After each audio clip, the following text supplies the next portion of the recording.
नमस्कार बच्चों, मैं संगीता सेन आपकी Hindi teacher Envira online school में आपका स्वागत करती हूँ। कल हमने पढ़ा था कक्षा 7 का पाठ 2 दादी माँ शिव प्रसाद सिंह द्वारा लिखित, उसी का भाग 2 आज हम पढ़ेंगे। आइए पढ़ते हैं आगे। उस रोज तो बहुत डांट रही थी। मैंने पूछा, वह तो बड़े लोगों का काम है बाबू, रुपया देकर डांटे भी ना तो लाभ क्या? यानी रामी की चाची को दादी माँ उस रोज तो डांट रही थी, फिर पैसे देकर आ जाती है और उसका पूरा कर्जा भी माफ कर देती है। तो लेखक उसको पूछता है कि उस रोज तो आपको बहुत जोर जोर से डांट रही थी दादी माँ। मन ही मन इस तर्क पर हंसता हुआ वो आगे बढ़ गया। यानी वो रामी की चाची से बातें करता है। रामी की चाची उससे बताती है कि दादी माँ ने मेरा पूरा कर्जा माफ कर दिया और मेरी मालकिन तो बहुत महान है, बड़े दिल वाली है। तो उसी तर्क पर वो हंसते हुए आगे बढ़ जाते हैं। यानी रामी की चाची से बात करके वो आगे चले जाते हैं। किशन के विवाह के दिनों की बात है, यानी उसका भाई किशन है, उसकी शादी के दिनों की बात है। विवाह के 4-5 रोज पहले से ही औरतें रात रात भर गीत गाती हैं। यानी ये हर घर में होता है। जिस घर में शादी ब्याह का माहौल होता है उसमें 4-5 दिन पहले गाना बजाना शुरू हो जाता है। उसी तरह लेखक के घर में भी औरतें 4-5 दिन पहले गाना या बजाना जो भी है वो शुरू हो चुका था, गीत गाने आती थी। विवाह की रात को अभिनय भी होता था। किशन के विवाह के दिन यह प्राय एक ही कथा का हुआ करता है। यानी जो विवाह होता है उसके बाद उस लोग बारात में चला जाते हैं, उसके बाद क्या करते हैं, औरतें पीछे मिलकर अभिनय करती है, नाटक करती है। तो वो भी वहां पर एक ही कथा का हुआ करता था। उसमें विवाह से लेकर पुत्रोत्पत्ति तक के सभी दृश्य दिखाए जाते हैं। यानी लेखक कहता है कि जो पीछे अभिनय करते हैं उसमें विवाह से लेकर पुत्रोत्पत्ति के सारे दृश्य नाटक के रूप में औरतें करती हैं। सभी पाठ औरतें ही करती हैं। मैं बीमार होने के कारण बारात में न जा सका। लेखक कहते हैं मैं बीमार था इसलिए मैं बारात में नहीं जा सका। मेरा भाई राघव दालान से मैं सो रहा था, वह भी बारात जाने के बाद पहुंचा था। यानी वो भी लेट आया था, वो भी देर से आया था। औरतों ने उस पर आपत्ति की। यानी उसका जो मेरा भाई है वो भी बारात जाने के बाद आया, तो औरतों ने उस पे भी आपत्ति की कि हम यहाँ पे औरतों का कार्यक्रम चल रहा है, यहाँ हम लड़कों को नहीं रखेंगे। दादी माँ बिगड़ी, लड़के से क्या पर्दा? यानी दादी माँ ने कहा लड़के से क्या पर्दा, लड़के और ब्रह्मा का मन एक सा होता है। यानी उन औरतों के बीच दादी माँ अपने पोते को लेके चली जाती है तो औरतें चिल्लाती है, नहीं भाई हम औरतों का कार्यक्रम चल रहा है, हम लड़कों को यहाँ पर नहीं रखेंगे। लेकिन दादी माँ क्या कहती है, लड़के और ब्रह्मा का मन एक सा होता है। यानी लड़के यानी बच्चों में और ब्रह्मा में क्या, ये तो बच्चे हैं, ये क्या समझते हैं, ये तो भगवान रूप है, आप इसको क्यों डांट रहे हो? दादी माँ ऐसा कहती है। मुझे भी पास ही एक चारपाई पर चादर ओढ़ाकर दादी माँ ने चुपके से सुला दिया था। यानी जहाँ दादी माँ ये औरतें अभिनय कर रही थी, नाटक कर रही थी, बारात जाने के बाद दादी माँ क्या करती है, अपने पोते को चादर उठाकर वहां पर अपने पास ही सुला देती है कि नहीं मेरा पोता तो मेरे पास ही रहेगा। बड़ी हंसी आ रही थी, सोचा कहीं जोर से हंस दूं, भेद खुल जाए तो निकल बाहर किया जाऊंगा। यानी वो चुपके चुपके चादर में से सारा जो औरतें अभिनय कर रही थी, लेखक सारा देख रहे थे। उन्होंने बोला मेरे को हंसी आ रही थी लेकिन जोर से हंस दूंगी तो मेरा राज खुल जाएगा कि दादी माँ ने और छुपा रखा है मेरे को यहाँ पे, तो औरतें और ज्यादा चिल्लाएगी, मैं हंसूंगा तो मेरे को डांटेगी। पर भाभी की बात पर हंसी रुक न सकी और भांडा फोड़ हो गया। यानी उसकी भाभी ने ऐसा अभिनय किया कि लेखक अपनी हंसी रोक ही नहीं पाया और भांडा फूट गया। देबू की माँ ने चादर खींच ली। यानी पास वाले कोई देबू की माँ है जो अभिनय कर रही थी, उसने चादर खींची। कहो दादी ये कौन बच्चा सोया है? यानी दादी माँ को पूछती है कि आपके पास कौन सा बच्चा सोया है? बेचारा रोता है, शायद दूध पिला दूं।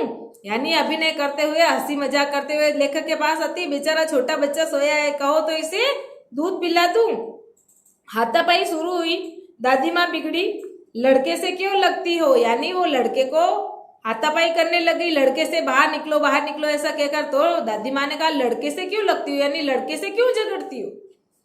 सुबह रास्ते में देबू की माँ मिली। कल वाला बच्चा भाभी, यानी सुबह वो अभिनय पूरा हो गया। दूसरे दिन सुबह रास्ते में देबू की माँ उसको मिलती है और क्या कहती है, कल वाला बच्चा भाभी, यानी भाभी उसके साथ होती है। ये कहता है देखो कल ये अपन अभिनय कर रहे थे, ये बच्चा अपने को देख रहा था, ये वही बच्चा है। वो उसके सामने इशारा करके कहती है। मैं वहां से जोर से भागा और दादी माँ के पास जा खड़ा हुआ, यानी लेखक वहां से दौड़कर भागकर किसके पीछे जाकर छुप जाते हैं, दादी माँ के पीछे जाकर छुप जाते हैं। वस्तुतः किसी प्रकार का अपराध हो जाने पर जब हम दादी माँ की छाया में खड़े हो जाते हैं तो अभयदान मिल जाता है। यानी लेखक कहता है हम कोई भी गलती करें छोटी बड़ी, लेकिन अपने को कोई डांटता है और अपन क्या करते हैं, दादी माँ के आंचल में जाकर छुप जाते हैं, उनके पीछे जाकर छुप जाते हैं, तो वो हमें बचा लेती है। अभयदान का मतलब उसकी डांट से या मार से हमें बचा लेती है। स्नेह और ममता की मूर्ति दादी माँ की एक एक बात आज कैसी मालूम होती है। लेखक कहता है मुझे दादी माँ की एक एक बात आज याद आती है।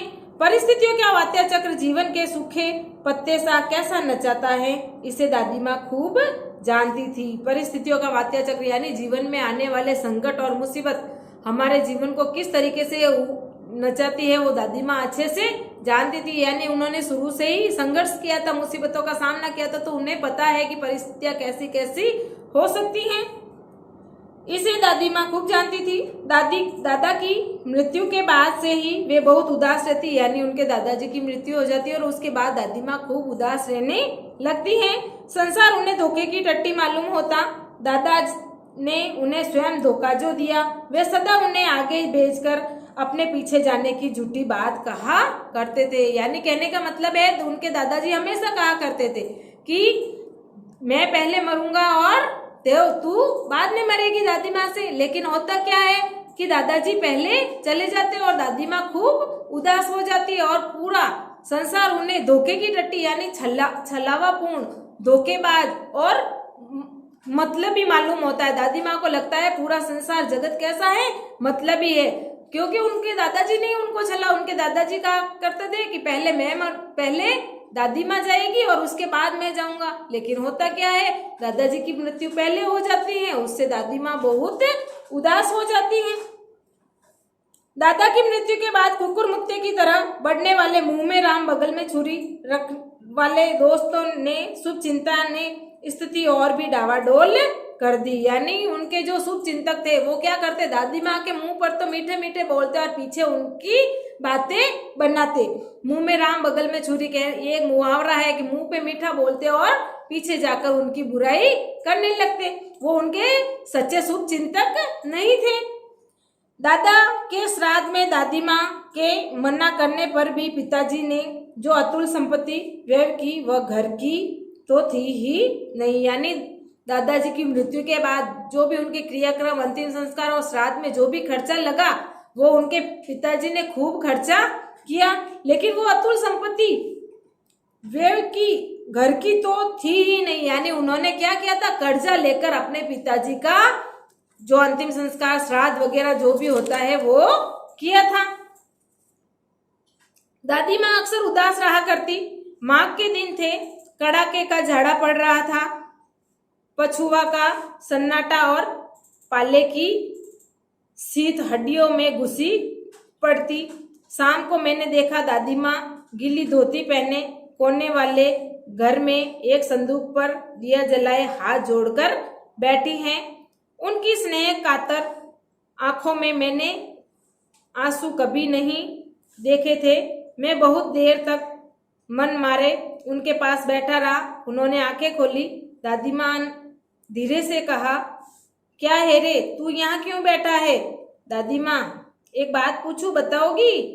मैंने उनकी स्नेहपूर्ण आंखों की ओर देखा। क्या है? पूछा। तुम रोती थी? दादी माँ मुस्कुराई। पागल, तूने अभी खाना भी नहीं खाया न?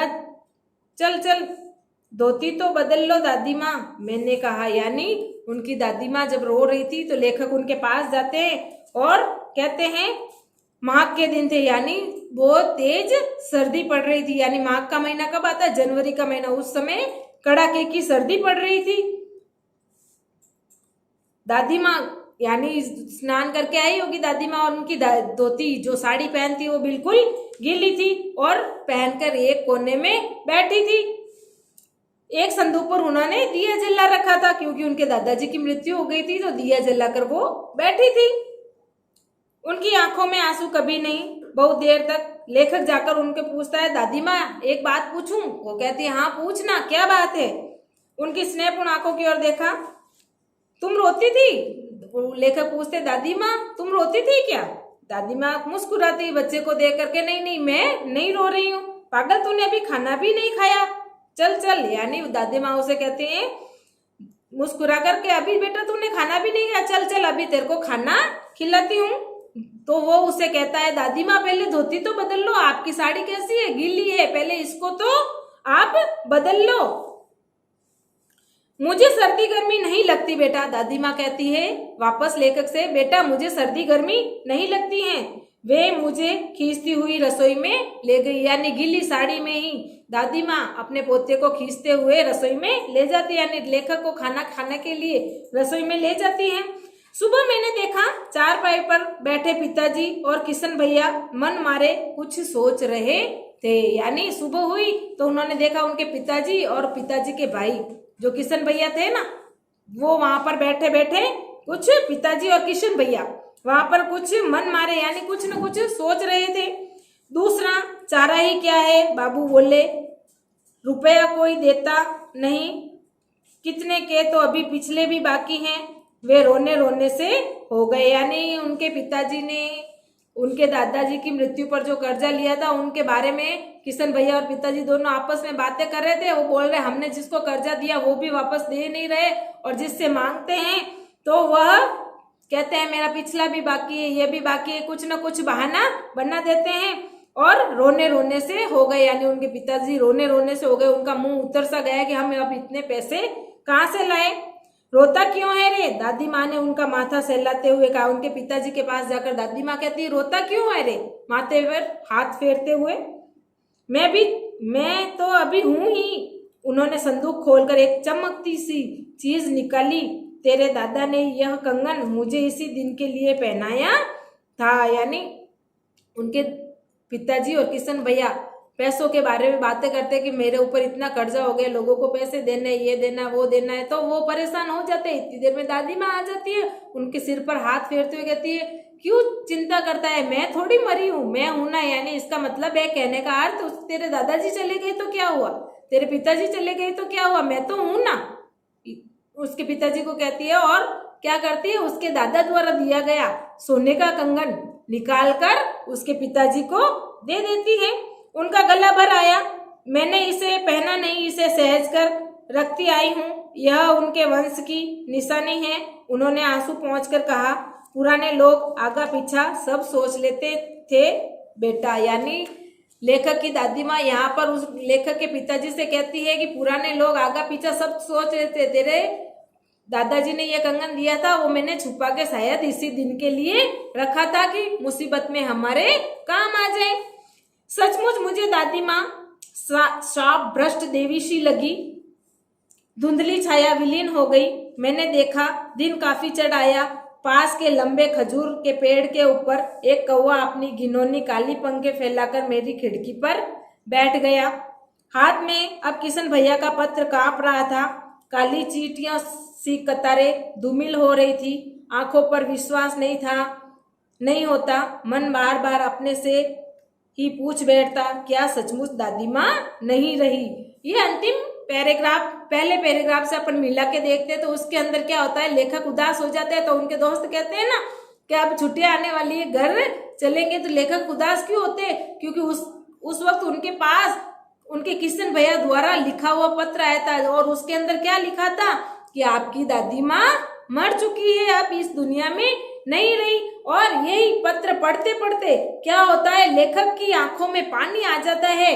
तो जो लिखे हुए अक्षर है वो कैसे लगते हैं, चींटियों सी कतारें से धूमिल हो गए। यानी वो लिखे हुए अक्षर उनको बिल्कुल छोटे छोटे दिखने लगे। क्यों? उनकी आंखों में पानी आ गया, और अभी उनको विश्वास भी नहीं हो रहा है कि मेरी दादी माँ इस दुनिया में नहीं रही।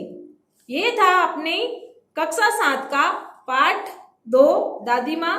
जिस तरह इनकी दादी माँ प्यार और स्नेह की प्रतिमूर्ति थी। उसी तरह आप सबकी दादी माँ भी ऐसी ही हैं। अपने दादा दादी और बड़ों का आदर कीजिए। धन्यवाद।